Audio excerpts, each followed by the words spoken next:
Assalamualaikum warahmatullahi wabarakatuh. Halo semuanya, kembali lagi bersama saya Putri Rizky Maharani dengan NIM C1CN019079.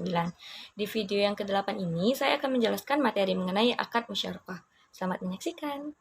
Nah, pokok pembahasan dalam materi ini ada 6. Yang pertama adalah pengertian akad musyarakah, yang kedua ada jenis akad musyarakah, yang ketiga dasar syariah, yang keempat adalah penetapan akad nisbah dalam musyarakah, yang kelima adalah perlakuan akuntansi menurut PSAK nomor 106, dan yang keenam adalah ilustrasi kasus dari akad musyarakah. Langsung saja untuk materi yang pertama adalah pengertian dari akad musyarakah.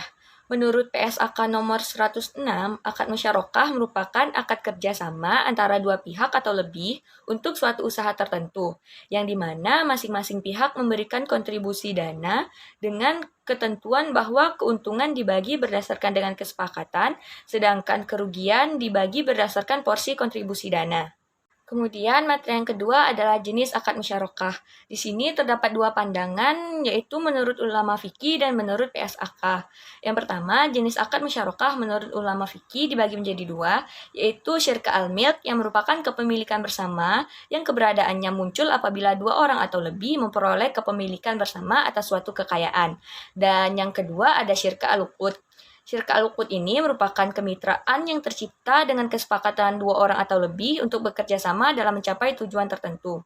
Yang selanjutnya, jenis akad musyarakah menurut PSAK. Dibagi menjadi dua juga, yaitu yang pertama adalah syirkah permanen. Syirkah permanen ini merupakan musyarakah dengan ketentuan bagian dana setiap mitra ditentukan saat akad, dan jumlahnya tetap hingga akhir masa akad. Kemudian syirkah yang menurun. Syirkah menurun ini merupakan musyarakah dengan ketentuan bagian dana salah satu mitra akan dialihkan secara bertahap kepada mitra yang lainnya. Kemudian materi yang ketiga adalah dasar syariah. Di sini terdapat rukun dan ketentuan syariah. Yang pertama, rukun akad musyarakah ini ada 4, yaitu pelaku yang terdiri atas para mitra, kemudian objek musyarakah yang berupa modal dan kerja, kemudian ada ijab qabul, dan yang terakhir ada nisbah keuntungan. Selanjutnya, ketentuan syariah. Yang pertama, mitra yang akan melakukan akad musyarakah harus cakap hukum dan sudah baligh. Kemudian dalam akad musyarakah tersebut harus ada modal dan kerja. Yang selanjutnya, akad musyarakah tersebut dilakukan secara verbal, tertulis, melalui korespondensi, atau menggunakan cara-cara komunikasi yang modern. Dan yang terakhir adalah nisbah dari akad musyarakah ini harus disepakati oleh para mitra di awal akad. Selanjutnya, sumber hukum akad musyarakah. Akad musyarakah ini bersumber dari Al-Quran dan As-Sunnah. Berdasarkan keterangan dari Al-Quran dan hadis ataupun As-Sunnah, pada prinsipnya seluruh ahli fikih sepakat dalam menetapkan hukum musyarakah adalah mubah, meskipun mereka masih memperselisihkan keabsahan hukum dari beberapa jenis akad musyarakah. Dan selanjutnya berakhirnya akad musyarakah. Akad musyarakah akan berakhir apabila salah seorang mitra menghentikan akad. Kemudian salah seorang mitra ada yang meninggal dunia atau hilang akal. Dalam hal ini, mitra yang meninggal atau hilang akal akan digantikan oleh salah seorang ahli warisnya yang cakap hukum apabila disetujui oleh semua ahli waris. Dan yang terakhir, akad musyarakah akan berakhir apabila modal musyarakah tersebut sudah hilang ataupun habis. Selanjutnya, materi yang keempat adalah penetapan akad nisbah dalam musyarakah. Yang pertama ada pembagian keuntungan yang proporsional dengan modal. Keuntungan harus dibagi di antara para mitra secara proporsional, sesuai dengan modal yang telah disetorkan, tanpa memandang apakah jumlah pekerjaan yang dilaksanakan oleh para mitra itu sama ataupun tidak sama. Kemudian ada pembagian keuntungan yang tidak proporsional dengan modal. Dalam penentuan nisbah yang dipertimbangkan bukan hanya modal yang telah disetorkan, akan tetapi juga mempertimbangkan tanggung jawab, pengalaman, dan kompetensi, serta waktu kerja yang lebih panjang dari para mitra. Lalu yang kelima ada perlakuan akuntansi. Perlakuan akuntansi yang pertama yaitu akuntansi untuk mitra aktif dan mitra pasif. Yang pertama, untuk investasi musyarakah ini terdapat perhitungan biaya praakad dan penyerahan kas dan non-kas sebagai modal untuk investasi. Kemudian, keuntungan dan kerugian dari usaha musyarakah ini, apabila memperoleh keuntungan, maka keuntungan tersebut akan dibagi kepada mitra aktif dan mitra pasif berdasarkan dengan nisbah yang telah disepakatin. Apabila memperoleh kerugian, maka kerugian tersebut akan ditanggung oleh masing-masing mitra sesuai dengan proporsi modalnya. Yang ketiga ada pada akhir akad musyarakah, ketika terjadi pengembalian modal, maka seluruh akun yang berkaitan dengan investasi musyarakah akan ditutup. Bagian mitra aktif untuk akad musyarakah menurun nilai investasi musyarakahnya sebesar jumlah kas ataupun nilai wajar dari aset non-kas yang telah diserahkan pada awal akad, ditambah dengan jumlah modal yang telah dikembalikan pada mitra pasif, dan dikurangi dengan kerugian jika terdapat kerugian. Sedangkan bagian mitra pasif, nilai investasi musyarakahnya sebesar kas ataupun nilai wajar aset yang diserahkan pada awal akad, dikurangi dengan pengembalian dari mitra aktif dan kerugian jika ada juga.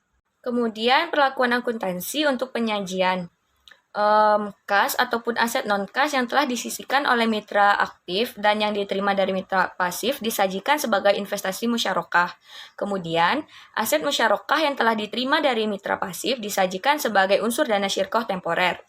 Lalu selisih dari penilaian aset musyarakah disajikan sebagai unsur ekuitas. Kemudian mitra pasif menyajikan hal-hal yang terkait dengan usaha musyarakah di dalam laporan keuangannya. Kas ataupun aset non-kas yang telah disisihkan oleh mitra pasif disajikan sebagai investasi musyarakah. Kemudian keuntungan tangguhan dari selisih penilaian aset non-kas yang diserahkan pada nilai wajar disajikan sebagai akun kontra dari investasi musyarakah. Dan yang terakhir adalah pengungkapan dari akuntansi untuk mitra aktif dan mitra pasif. Mitra mengungkapkan hal-hal yang terkait dengan transaksi musyarakah, tetapi tidak terbatas pada isi kesepakatan utama usaha musyarakah, seperti porsi dana, pembagian hasil usaha, aktivitas usaha musyarakah, dan lain sebagainya. Kemudian pengelola usaha tidak ada dari mitra aktif. Dan yang terakhir adalah pengungkapan yang diperlukan sesuai dengan PSAK nomor 101 mengenai penyajian laporan keuangan syariah. Kemudian ada perlakuan akuntansi untuk pengelola dana. Penerimaan dana musyarakah dari mitra pasif ataupun mitra aktif diakui sebagai dana syirka temporer sebesar dengan jumlah yang telah diterima untuk penerimaan dalam bentuk kas. Kemudian penerimaan dalam bentuk aset non-kas akan dicatat sebesar nilai wajarnya. Lalu pencatatan untuk pembagian laba ataupun rugi untuk mitra aktif dan pasif diperhitungkan pembagian laba menggunakan dasar realisasi laba yang telah diperoleh berdasarkan dengan nisbah yang telah disepakati. Selanjutnya pembagian dari kerugian dilakukan dengan proporsi modal yang telah disetorkan. Selanjutnya pencatatan yang dilakukan pada akhir akad pada saat pengembalian modal, seluruh akun terkait dengan dana syirkah temporer akan ditutup, termasuk juga akun penyisihan kerugian apabila terdapat kerugian. Dana investasi yang diserahkan itu berupa kas. Dana investasi yang diserahkan berupa non-kas ini pada akhir akad akan dikembalikan. Dan modal investasi yang diserahkan itu berupa aset non-kas pada akhir akad juga akan dikembalikan dalam bentuk kas. Kemudian yang terakhir ada ilustrasi kasus dari akad musyarakah. Perusahaan bentukan memperoleh pendapatan sebesar Rp150.000 dan mengeluarkan beban senilai Rp100.000. Nisbah yang digunakan yaitu 3:1 untuk mitra aktif dan mitra pasif. Jurnal yang dibuat oleh keduanya adalah sama. Yang membedakannya hanyalah besaran bagi hasil saja. Mitra aktif akan menerima hasil sebesar Rp37.500 yang didapat dari Rp50.000 yang merupakan selisih dari pendapatan dengan beban dikalikan dengan bagian nisbah dari mitra aktif yaitu 3/4. Sedangkan mitra pasif akan menerima hasil sebesar Rp12.500. Maka jurnal yang diperlukan adalah pada saat menerima laporan keuntungan, jurnal yang dibuat yaitu piutang bagi hasil musyarakah terhadap pendapatan bagi hasil senilai Rp37.500 yang didapat dari selisih dari pendapatan dengan beban sebesar Rp50.000 dikali dengan 3/4. Kemudian jurnal pada saat menerima bagi hasil tersebut adalah kas pada piutang bagi hasil musyarakah sebesar Rp37.500. Terima kasih, mungkin hanya itu materi yang dapat saya sampaikan untuk materi akad musyarakah ini. Wassalamualaikum warahmatullahi wabarakatuh.